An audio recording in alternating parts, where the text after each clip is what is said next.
Hello, everybody. Welcome to episode 76 of Optimal Living Advice, the podcast where we take any questions you might have about the many struggles of life and get them answered for you here on the show. I am your host, certified life coach, Greg Audino. Glad to have you here today for another one. We're going to be talking today about delivering bad news, firing someone specifically, and how miserable a process that can be. But does it have to be? I don't know. You'll have to wait and see. Let's take a listen and see if we can help out our asker with today's question. After being promoted in the past year, the time has finally come that I need to fire an employee who is no longer performing well.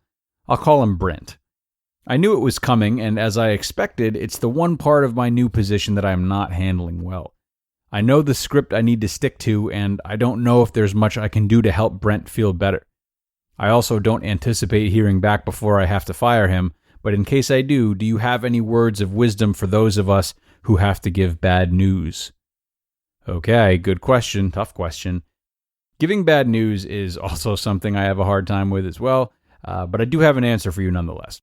First of all, and you already know this by now, asker of this question, for anyone out there who does want to submit questions, I try to start outlining them within the first day or two that they arrive, even though it does take several weeks for them to actually air. And I do offer rough drafts or transcripts for askers as soon as possible through email. So if you do submit a question, you will have an answer from me rather quickly. It's just FYI. So I want to start by saying that although my answer will cover bases on how to break bad news to someone, there's definitely a difference between breaking bad news on a personal level and breaking bad news on a professional level. Like you alluded to, different companies have different protocol as to what you can say when firing someone, and you have to play within those boundaries at work. Personally, it's a bit different, but today we'll talk more about breaking bad professional news to people, though there will be some crossover. And if someone wants to hear more about breaking bad news personally, I encourage them to send a question in about it. Now, in any scenario in which you have to give somebody bad news, I think that there are two components. There's how you're approaching the situation mentally, and there's how you're approaching it practically. In short, there's the internal chatter and the external chatter. Let's start with the external, and for those listening, let's bear in mind that our asker is having a hard time with this and is feeling compassionate towards their Brent. You want to let him down easy, but you aren't sure how, especially since there's a script you generally have to stick to. What you want to do is try to shift your focus from your personal discomfort and try to step into Brent's shoes in a way that's different from just feeling bad for him.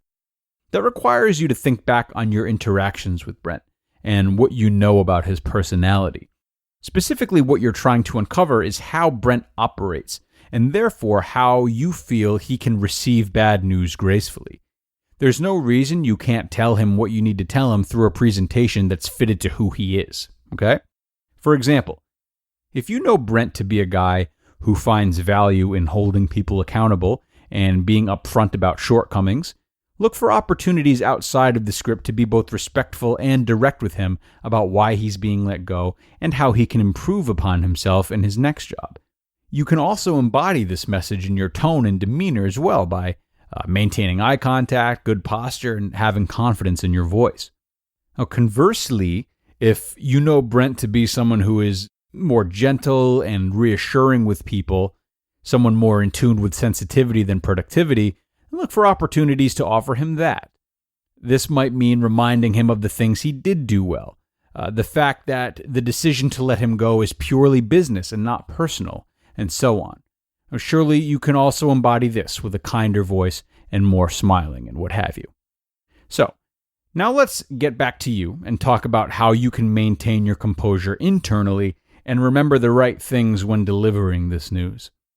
When we break bad news to someone, we're quick to seek out the negative aspects of the interaction, understandably so. But there are, of course, less ways to assess the situation. You need not look much further than your own history and the history of others to start finding a more neutral mindset. After all, what about all the wonderful things you've created for yourself that wouldn't have happened had some original plans not played out the way you intended them to? Maybe you married the right person, but finding them wouldn't have happened had you not been broken up with by your high school sweetheart, who you were sure was the one at the time. chances are that a lot of great things in your life have probably occurred at the expense of some bad news, as it has with all of us. Break free of the natural inclination to focus on your short-term pain, and remember that this could very well be the best thing for Brent and lead him to his dream job. If you're able to fire someone, I'd guess you're in a high enough position to know of the value and lessons that come from failures like the one Brent is about to endure.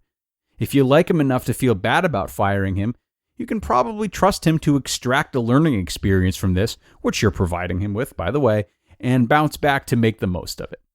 Really, it's a reflection of your company at large right now, which is another piece of the puzzle to be mindful of. So if Brent's being fired, the company has decided they made a mistake in hiring him and are now looking to get stronger by letting him go. Now, through this firing, the company has learned more about what it needs and doesn't need, how it thrives and doesn't thrive, and will take those lessons into consideration when hiring his replacement. Brent gets stronger personally, the company gets better professionally, and you're playing a part in it. Might take time, but that doesn't mean the benefits won't come to fruition. Meanwhile, other benefits will come into play more immediately, as now your workers are more focused, right, more diligent, and have too learned a lesson about what will and will not make the company better. Everything and everyone involved has been given an opportunity to redefine success for themselves by simply identifying something that wasn't quite a match. And you're the one who's jumping on the sword and enduring the quick jolt of discomfort to help facilitate all of it. That means that you, like Brent and like the company as a whole, are also evolving as you wade through discomfort, become more capable in a position you're already capable in, and become more prepared for similar instances going forward. Getting better just got easier for everyone, and it's thanks to you. So cut yourself some slack. Well, that brings us to the end of this episode, everyone. Asker, thank you again for sending this question in. I enjoyed talking about it today, and I hope it helped you out and in time for the firing/rebirthing of the one they call Brent. Everyone else, if you have a question, send it on in. As I mentioned, I do send transcripts out pretty soon after they've been submitted, so you have the option of getting your answer much sooner than it ends up airing on the show. You can submit your questions via email to us at advice@oldpodcast.com, advice@oldpodcast.com, and you can keep up with us online too. The team is at oldpodcast.com and at oldpodcast on Instagram. I am at gregaudino.com and at simplygregals on Instagram. Fun and informative stuff on both platforms, I promise. Thank you for listening today. I hope you'll stop in next time, and I can't wait to talk to you then. Bye, guys.